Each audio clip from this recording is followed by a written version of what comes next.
నాకు ఈ ఫారినర్స్ అంటే అస్సలు ఇష్టం ఉండదు డాక్టర్. అబ్బో, ఎందుకు? ఫారెన్ లో మన ఇండియన్స్ అందరినీ స్కిన్నీ ఫ్యాట్స్ అంటారంట. ఏంది ఆ body shame, insulting. Body shaming, insult ఇవన్నీ కొంచెం పక్కన పెడదాం, కానీ వాళ్ళు చెప్పింది నిజమే కదా. ఇంకా కొంచెం పొట్టుంటే ఎప్పుడు కొంచెం కంఫర్టబుల్ గానే ఉంటది. కంఫర్ట్ ఏ యాంగిల్లో? చాలా మంది ఇండియన్స్ స్లిమ్ గా కనిపిస్తారు, బయటికి చూడటానికి సన్నగా ఉంటారు, కానీ పొట్ట చుట్టూ కొవ్వు ఎక్కువ ఉంటుంది, కుండలాగా. దీన్నే పాట్ బెల్లీ కూడా అంటారు. వీళ్ళలో ఫ్యాట్ ఆర్గన్స్ లోపల అండ్ వాటి చుట్టూ స్టోర్ అయి ఉంటుంది. దీన్ని విసరల్ ఫ్యాట్ అంటారు. ఇది చాలా డేంజరస్, ఎందుకంటే ఈ ఫ్యాట్ సైలెంట్ గా ఆర్గన్ ని, బాడీ మెటబాలిజం ని డిస్టర్బ్ చేస్తుంది. అంటే వెయిట్ మెషిన్ లో నార్మల్ నెంబర్ వస్తే సేఫ్ కాదా? వెయింగ్ మెషిన్ హాఫ్ ట్రూతే చెప్తుంది. మీ వెయిట్ సైజ్, మీ stamina, sugar levels, cholesterol levels, BP readings ఇవి ఫుల్ స్టోరీ చెప్తాయి.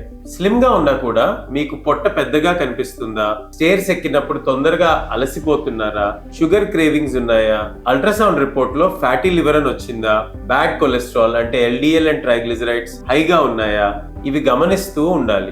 ఇవి స్మాల్ ఇష్యూస్ కాదు, life style warning signs. Skinny fat బాడీలో రిస్క్ ఏంటంటే early diabetes, fatty liver, high blood pressure, high bad cholesterol, heart attack and brain stroke risk. అందుకే slim గా ఉన్నా కూడా regular health checkups are very important. దీనికి solution కావాలంటే నన్ను peoples polyclinic లో వచ్చి కలవండి.